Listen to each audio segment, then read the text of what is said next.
Oh, Drained. Like the song actually, Drained. yeah.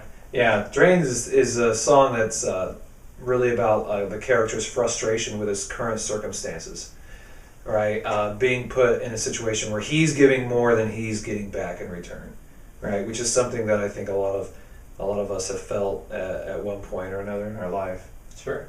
You know, so as you listen to that, I think you can hear that frustration, and and actually that was something I was experiencing for a while, so it definitely means something to me as well. Now, on that, let's see what else. Some of the sounds, when we talked about the sounds. Oh, there is a song on the album. Well, actually, there's two songs that I'm really proud of the sounds that we got, and one of them is Disloyal. The first track on the album.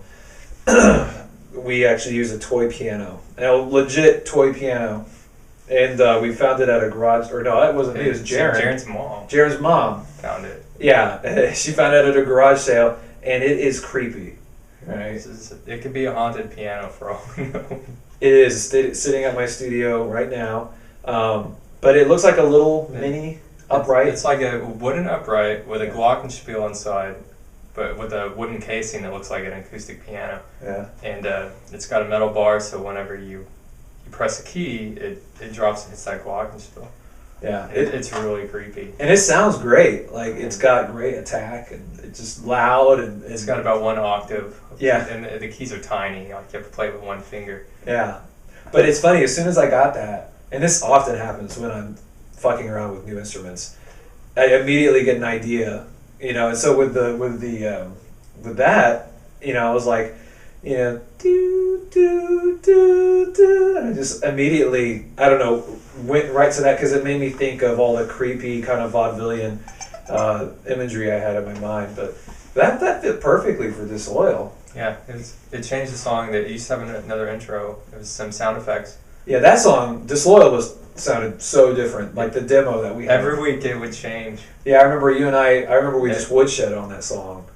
There were keyboard solo spots that did. Oh yeah. They got out.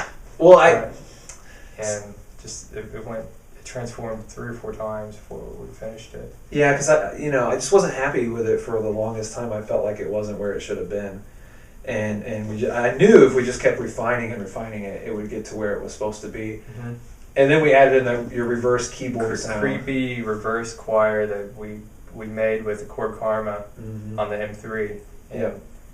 Fuzzed around with knobs until we finally got something that fit. Yeah, that was cool. And it took a while, but it's a great sound. Yeah, I love the sounds that you got on that. And the other part I really like on that song is the very end.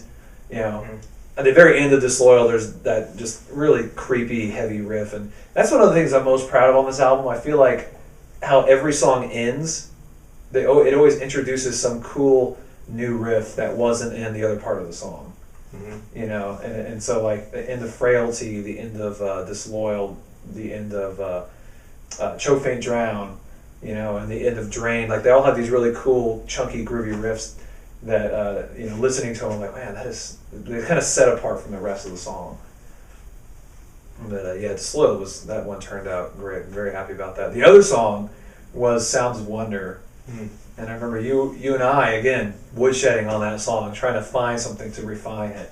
Weird sound, looking for weird sounds, and yep. a theremin fit. Yeah, it's funny because that's the characteristic of that song is a theremin. And if any of you aren't familiar with a theremin, it's this instrument. It's like one long straight pole and then another curved one, and you change the pitch by the placement of your hand around the metal poles, right? So you hear it mostly in those old 50s sci-fi B-roll movies. Mm-hmm. It's got that whistling, that horror movies, that creepy sound, and it fit perfectly, man. In a happy song like that, it added a little bit of so strange. strange, haunting quality to it. I thought that was really cool.